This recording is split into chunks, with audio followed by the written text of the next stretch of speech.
What up, everyone? This is Mr. Lord, Dr. Professor, Dark Joker, here with another edition of Traditional Fans with Opinions, where I'll give my reviews for whoever I watched, read, or played today. And who are Traditional Fans with Opinions? That is myself, and that is you, the viewers. With all that being said, on with the reviews. Windbreaker, Season 2, Episode 8. So in this one, Sakura, Nire, and Suo are eating at the bar, club, whatever. Basically, Tsubaki was basically given free food. And the Sakaki brothers are there to basically get free food, and they take a lot, so Tsubaki has to yeah, not get as much food for everyone. 'Cause I guess it would screw up business. So then, Tsubaki, he explains how basically he got into pole dancing and basically begged the manager for a job and, well, wouldn't take no for an answer. And so he started dancing at the club, which I mean, there's a lot of issues that what I mean, pole dancing, there's a lot of moral issues with that. And, with the man pole dancing, there's also a bunch of issues with that as well. But here's the biggest issue. Um, so Tsubaki's a high schooler. I don't know what age he is, but the legal age in Japan's 18.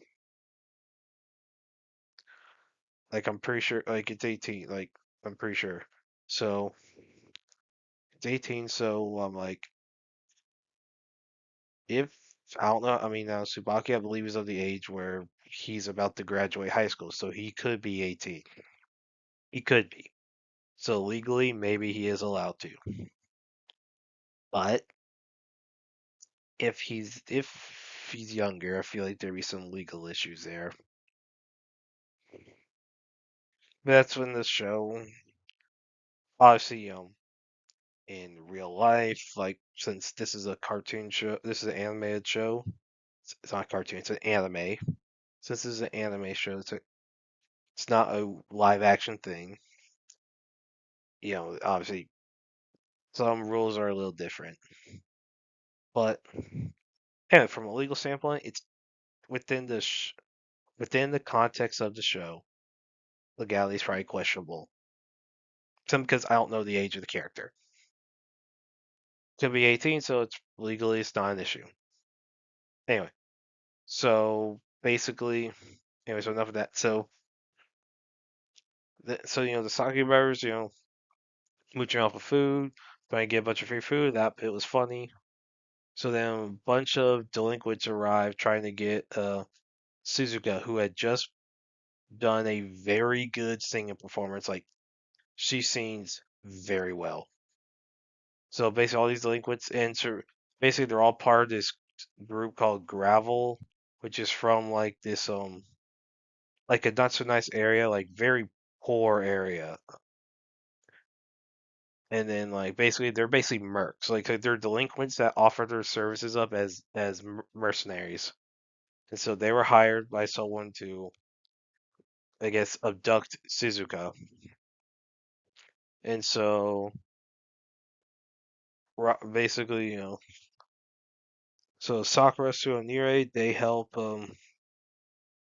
they decide to help Rappo Ichiza because since they beat up some of the other people hired to attack to get Shizuka or Shizuka, yeah. So basically, yeah, and Kanji, how he fights, how he acts, it reminds Sakura of Ume.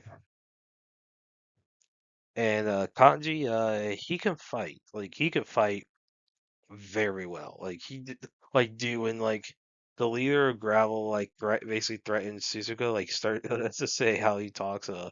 He gets very pissed off and he just starts beating the living crap out of people. I'm like, yes, thank you. This is what we want from this show. Just seeing delinquents beat the living crap out of each other. And that's what we got for the second half. So the second half of this episode is actually decent because of the actual fighting. Now, like the first half where it's in the club, like the Tsubaki stuff, I'm like, please move on from this freaking character. My gosh, Tsubaki is such a terrible character. I'm like, I care about delinquents beating up each other. We don't need like there is backstory you could put in for some characters. Let peace, but let this thing revolve around delinquents beating up each other. That's essentially why people read it. Read the manga, watch the anime, is to see delinquents beat the crap out of each other. And I've read the manga, so I know we're gonna see there's gonna be a lot of delinquents beating up each other throughout the rest of this arc. So this was a very I'd say mid because you have a first half that's not so great, but then you have a second half that's actually decent because you see delinquents just beating up each other. Like you see a fight, you see Sakura and Kanji just beating the living crap out of people. Like, like I think Kanji's hands were like bloody from like I was like, so, like I think his hands were bloody, but not his blood from other people's blood. I'm like, frick, let's go, let's just be some brutality right now. So yeah, so some fights are going on, and yeah, a mid episode. Hopefully they keep more focus on the fights. You know, I do know Tsubaki does have a still have a decent sized role to play in the rest of this arc. I'm not necessarily looking forward to that, but the rest of the fights, yeah, I'm looking forward to in this arc. Lazarus, episode 6. So this episode is called Heaven is a Place on Earth, so named after this 1987 song and album by Belinda Carlisle. And so it's revealed that the team learns that Skinner visited this religious commune that worships this AI called Naga. The compound is called the Tower of Truth. Elena is revealed to have been from there. And so Elena and Leland, who pretends to be a new convert, infiltrate the commune. And then they meet some people. Elena's friend Hannah and her mother Carla. The commune's leader Billy. And so the rest of the team, they're basically on hold at this motel, waiting orders to basically attack the commune. And so El- Elena and Leland, they try to you know hack into Naga, but they're caught and since to be purified, which means death by fire. And so while this is going on, the team learns that Skinner's brain scan was the base model for Naga, and that Billy was an MIT researcher for Naga who stole the AI to basically help its development by using the commune. So during the whole ceremony, which all the while Elena and Leland were going to be burned, basically the rest of the commune was planning to die by mass suicide by burning themselves. So Hannah throws this smoke bomb that signals the rest of the Lazarus team to basically, attack the compound, and the FBI also raids the commune. And so basically, Billy is seemingly killed when Naga collapses on top of him, and then the Lazarus team grabs Naga's memory bank, and then they start analyzing it, and everyone else in the communes, they're saved. So yeah, I mean, yeah, I thought it was a decent episode. Give some backstory for Elena. Of course, you have Leland trying to react to everything there. So yeah, I thought it was a decent episode, and I look forward to next week's to see what else we see about Skinner, the Marshal King, Chapter 12.